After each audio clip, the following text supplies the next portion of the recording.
തൃശ്ശൂര് ഭൂമിക്കടിയിൽ നിന്ന് വലിയൊരു മുഴക്കം ഉണ്ടായി. അതേ മുഴക്കം തന്നെ കോട്ടയത്തും ഉണ്ടായി. അപ്പം ഇവിടെ 84 ഡാംസ് ഉണ്ട്. അതുകൊണ്ട് ഇതെല്ലാം ഡാം ഇൻഡ്യൂസ്ഡ് എർത്ത് എന്ന് പറയും. ഒട്ടും ഭൂകമ്പ സാധ്യതയില്ലാത്ത സ്ഥലം ഭൂമിയുടെ അടിത്തറയൊക്കെ ഇളക്കി ഈ ഡാംസ് കാരണം ഇപ്പം അതിതീവ്ര ഭൂകമ്പ സാധ്യതയുള്ള തേർഡ് സോണിലാണ്. കേരളത്തിൽ എവിടെ വേണമെങ്കിലും റിക്ടർ സ്കെയിൽ 7+ മാഗ്നിറ്റ്യൂഡ് വരുന്ന ഭൂകമ്പം ഉണ്ടാകാനുള്ള സാധ്യതയുണ്ട്. നമസ്കാരം. മുല്ലപ്പെരിയാർ വിഷയത്തിൽ സംസ്ഥാനത്തൊട്ടാകെ ആശങ്ക അതീവ ശക്തമാണ്. മുല്ലപ്പെരിയാർ വിഷയത്തിൽ പല രീതിയിലുള്ള ചർച്ചകൾ, പലതരത്തിലുള്ള ക്യാമ്പയിനുകളൊക്കെ സോഷ്യൽ മീഡിയയിൽ അടക്കം നടക്കുന്നൊരു സമയമാണിത്. ഇപ്പോൾ ഇതാ ഈ വിഷയത്തിൽ നിർണായക പ്രതികരണവുമായി മുല്ലപ്പെരിയാർ ഏകോപന സമിതി ചെയർമാൻ അഡ്വക്കേറ്റ് റസൽ ജോയി രംഗത്ത് വന്നിരിക്കുകയാണ്. അതിതീവ്ര ഭൂകമ്പ സാധ്യതയുള്ള സംസ്ഥാനം ആണ് കേരളമെന്നും മുല്ലപ്പെരിയാർ വിഷയം വളരെ ആശങ്കാപരമാണെന്നും അദ്ദേഹം മലയാളി വാർത്തയോട് പ്രതികരിച്ചു. 36ഓളം ഡാമുകൾ തകർന്ന രാജ്യമാണിത്. മുല്ലപ്പെരിയാറിൽ വിള്ളലുണ്ട്. അതുമാത്രമല്ല, കേരളത്തിലെ ചില ജില്ലകളിൽ ഇടയ്ക്കിടെ ഉണ്ടാകുന്ന ഭൂചലനം, മുഴക്കം ഇവയെല്ലാം ആശങ്കാപരമാണെന്നും അഡ്വക്കേറ്റ് റസൽ ജോയി മലയാളി വാർത്തയോട് പ്രതികരിച്ചു. മാത്രമല്ല, കേരളത്തിന് ഡാമുകളുടെ ആവശ്യമില്ല എന്ന ഒരു പ്രസ്താവന കൂടി അദ്ദേഹം നടത്തിയിട്ടുണ്ട്. ഇപ്പോൾ വൈദ്യുതിക്ക് വേണ്ടിയിട്ടാണെങ്കിൽ ബദൽ മാർഗം എന്താണ് എന്നതടക്കമുള്ള കാര്യങ്ങളാണ് അദ്ദേഹം മലയാളി വാർത്തയോട് പ്രതികരിച്ചിരിക്കുന്നത്. അദ്ദേഹത്തിന്റെ വാക്കുകളിലേക്ക്. സർ, ഇപ്പോൾ മുല്ലപ്പെരിയാറിന്റെ കാര്യത്തിൽ വലിയ രീതിയിലുള്ള ഒരു ആശങ്കയാണ് കേരളത്തിനുള്ളത്. അപ്പോ ഇത്രയധികം ആശങ്കപ്പെടേണ്ട സാഹചര്യത്തിലാണോ കാര്യങ്ങളായിരിക്കുന്നത്? അല്ലേ, തുംഗഭദ്ര കണ്ടില്ലേ? അതെ. പിന്നെ നമ്മൾ നിൽക്കുന്ന രാജ്യം 36 ഡാംസ് തകർന്നതാണ്. പിന്നെ മുല്ലപ്പെരിയാർ ഡാം സീസ്മിക് സോണിലാണ്. അവിടെ മുല്ലപ്പെരിയാർ ഡാമിന്റെ അടിയിൽ ഒരു വിള്ളൽ കണ്ടെത്തിയിട്ടുണ്ട്.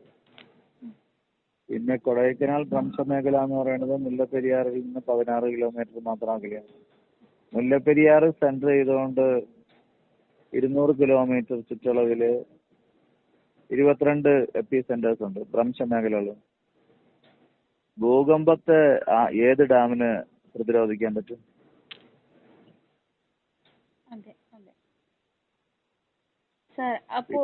പിന്നെ ഇപ്പൊ തന്നെ 100ഓളം ചെറു ചലനങ്ങൾ കേരളത്തിന്റെ വിവിധ ഭാഗങ്ങളിലുണ്ടായി. 2 മാസം മുമ്പ് തൃശ്ശൂര് 2-3 ഉണ്ടായില്ലേ? ഈ 2011 തൊട്ട് 2011 22 ചെറു ചലനങ്ങളുണ്ടായി. അത് 2024 ആയപ്പോഴേക്കും ഗ്രാജുവലായി കൂടി വന്ന് 3.4 ഫിനിഷ് ചെയ്തു. പിന്നെ 2 മാസം മുമ്പ് തൃശ്ശൂര് 3.1 വരുന്ന തുടർച്ചലനം 1-2 തൃശ്ശൂര് മാത്രമല്ല, തൃശ്ശൂര് പാലക്കാട് അത് 2-3 ദിവസം റിപ്പീറ്റ് ചെയ്ത ഉണ്ടായി. പിന്നെ തൃശ്ശൂര് ഭൂമിക്കടിയിൽ നിന്ന് വലിയൊരു മുഴക്കം ഉണ്ടായി. അതേ മുഴക്കം തന്നെ കോട്ടയത്തും ഉണ്ടായി. അപ്പം ഇവിടെ 84 ഡാംസ് ഉണ്ട്. അതുകൊണ്ട് ഇതെല്ലാം ഡാം ഇൻഡ്യൂസ്ഡ് എർത്ത് എന്ന് പറയും. ഒട്ടും ഭൂകമ്പ സാധ്യതയില്ലാത്ത സ്ഥലം ഭൂമിയുടെ അടിത്തറയൊക്കെ ഇളക്കി ഈ ഡാംസ് കാരണം ഇപ്പം അതിതീവ്ര ഭൂകമ്പ സാധ്യതയുള്ള തേർഡ് സോണിലാണ്. കേരളത്തിൽ എവിടെ വേണമെങ്കിലും റിക്ടർ സ്കെയിൽ 7+ മാഗ്നിറ്റ്യൂഡ് വരുന്ന ഭൂകമ്പം ഉണ്ടാകാനുള്ള സാധ്യതയുണ്ട്. ഇത് ഒരു ദയനീയമായ സ്ഥിതി എന്ന് വെച്ചാൽ നമ്മൾ വരുത്തി കൂട്ടിയതാണ്. ഈ യാതൊരു ബോധവുമില്ലാത്ത രാഷ്ട്രീയക്കാര് സൗരോർജം ഇത്രയും ഇവിടെ ഉണ്ടായിരുന്നിട്ട് കൂടി പ്രകൃതിയെ നോവിക്കാണ്ട് ഇലക്ട്രിസിറ്റിക്ക് വേണ്ടി ചെറിയ ചെലവിൽ ഈ ഡാംസ് ഒക്കെ കെട്ടണതിന് എത്രയാണ്? 2000, 3000, 5000 ഒക്കെ കോടിയാണ്. ചെറിയ ചെലവിൽ വൈദ്യുതി ഉൽപ്പാദിപ്പിച്ച് നമ്മുടെ കാർഷിക ആവശ്യങ്ങൾക്കും വ്യാവസായിക ആവശ്യങ്ങൾക്കും ഉപയോഗപ്പെടുത്താമായിരുന്നു. നമ്മൾ തെരഞ്ഞെടുക്കുന്ന രാഷ്ട്രീയ നേതൃത്വത്തിന് യാതൊരു വിവരവും ഇല്ല, പഠിക്കാനും തയ്യാറാവില്ല. അതിന്റെ ഫലമാണ് നമ്മൾ അനുഭവിച്ചുകൊണ്ടിരിക്കുന്നത്. നമ്മുടെ ജീവൻ വരെ പോകുന്ന തരത്തിലേക്ക് കാര്യങ്ങൾ വളർത്തിയെടുക്കാൻ കേരളത്തിലെ രാഷ്ട്രീയക്കാർക്ക് കഴിഞ്ഞിട്ടുണ്ട്. സർ, ഇപ്പോ ഈ വയനാട് ദുരന്തത്തിന്റെ കൂടി പശ്ചാത്തലം കൂടി ഈ ഒരു വിഷയത്തിൽ ചേർത്ത് വായിക്കേണ്ടതുണ്ടല്ലേ? തീർച്ചയായിട്ടും. അത് വയനാട് ദുരന്തം എന്താണ്? ഹാരിസൺ മലയാളമൊക്കെ ഏക്കർ കണക്കിന് വനം വെട്ടി നശിപ്പിച്ചതിന്റെ പരിണിത ഫലമാണ്. ഇപ്പൊ ഒരു മരം പോയാല് മരേ പോകുന്നുള്ളൂ, അതിന്റെ വേരവിടെ ഉണ്ട്.